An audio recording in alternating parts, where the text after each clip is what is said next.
I'm so delighted to be with you once again, bringing truth from the Word of God. Today, we want to talk about what to do when our children give us trouble.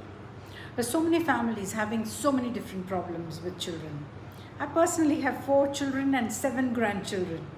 So I think I'm well versed to tell you something about what to do when you have problems with your children. First of all, we must look at our children as though they are our heritage from the Lord, our inheritance from the Lord. So the fruit of the womb is the Lord's reward. So we need to look at our children as though they are our rewards from Jesus. So we need to take care of them. I know it's so much easier when they are smaller, and every stage of life there is a difficulty in bringing up children sometimes. So what to do? How can we look at the cross and look at the work that Jesus has done for us to receive our peace and joy in the family? Sometimes peace and joy in the family is lost because we have an enemy. His name is the devil. He's the prince of this world. He knows how to give us trouble. When he troubles us, what should we do?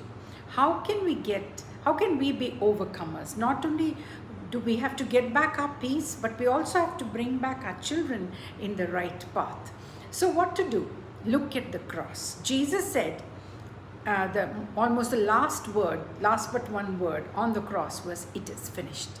So what I do when I see a problem in my family, I look at the problem and I say, "It is finished." Jesus finished it on the cross for me. So I need to personalize that scripture, and I need to look at the devil who's brought the problem into my family to say, "It is finished. Devil, the war is over. I'm not receiving this problem from you. I have overcome this problem because Jesus overcame it for me. He rose again from the dead for me. So I'm going to look at my problem as though I have won it because of the work of the cross of my Lord Jesus Christ." When I make up my mind like that and call my problem finished, then I see very soon the problem I'm facing disappears. I've been through many problems, but I've looked at all of them through the cross. And the more I learned to look at the finished work of Jesus and appropriate it in my life, and call my children what the Bible calls them, call myself what the Bible calls me. I call myself a blessed mother of children. I call myself a person who walks in the fear of the Lord, and therefore I am so blessed. So call yourself blessed, call yourself filled with the wisdom of God, and then speak the verses which the Bible tells us. God is a God of covenant. He's given us a new covenant. And he says also in the Old Testament, he tells us in Isaiah 59, "The spirit that is upon you, I will put it upon your children and your children's children. The word that's in your mouth, I will put it upon your children and your children's children." The Lord promises that if we fill our mouth with the word of God, we fill our heart with the grace of our Lord Jesus Christ, we fill our hearts with being led by the Spirit of God. This is so important. Then what will happen to us? Our children will receive what we have in our mouth and in our heart. The curses that are there upon our children, there are so many curses that we encounter in this world coming down from generations. How to overcome them?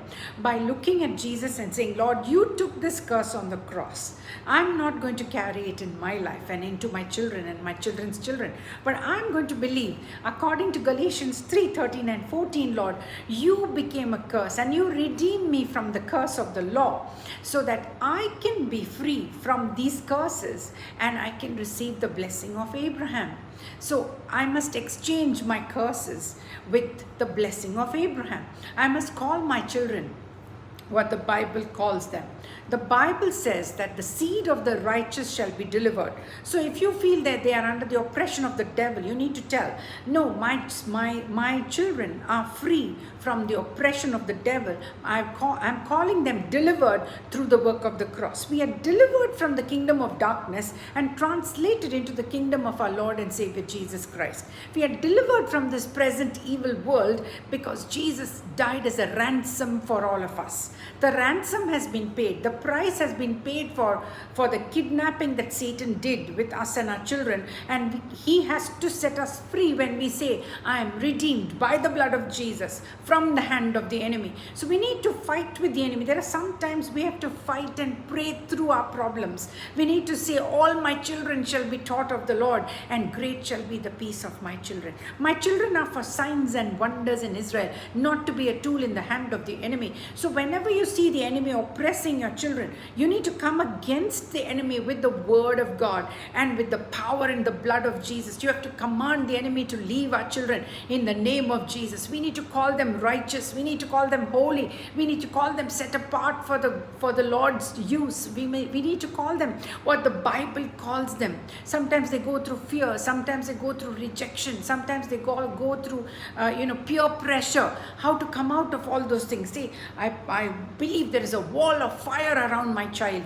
I'm not going to allow the enemy to touch my child and bring my children into bondages which Satan has brought, because no weapon formed against me shall prosper. Every tongue that rises in judgment, I condemn it. And this is the heritage of the servants of the Lord, and their righteousness is of me, says the Lord. So we need to speak these verses out loud and believing them in our heart and confessing them with our mouth, and see that our children are delivered from the hands of the enemy. The devil is a liar. He's a thief. He comes to steal, kill, and destroy. He steals our peace. He steals our joy. He steals our finances. He steals our children and brings them into bondage, into all kinds of addictions. We need to come against it and say, no, I will not tolerate this in my house. My house is holy ground.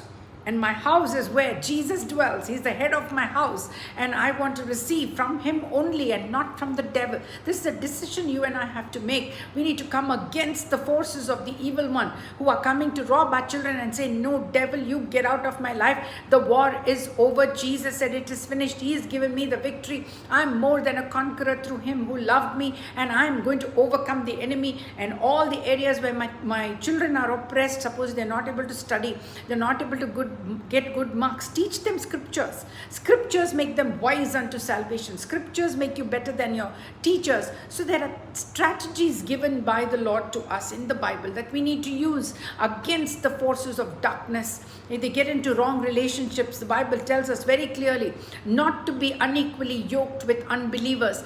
Bring them out of that bondage of unbelief. Bring them out of bondage of lust and evil things in this world.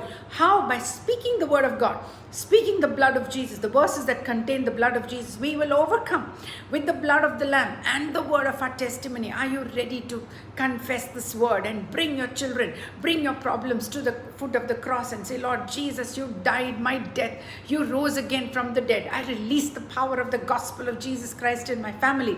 I want to see us saved, Lord. I want to see us in the blessing of the Lord and not under the curses which have come down from generations. Yes, cancel it all in Jesus' mighty name and speak the word of God in season and out of season and see the word fulfill in your life. God bless you and your family in Jesus' name.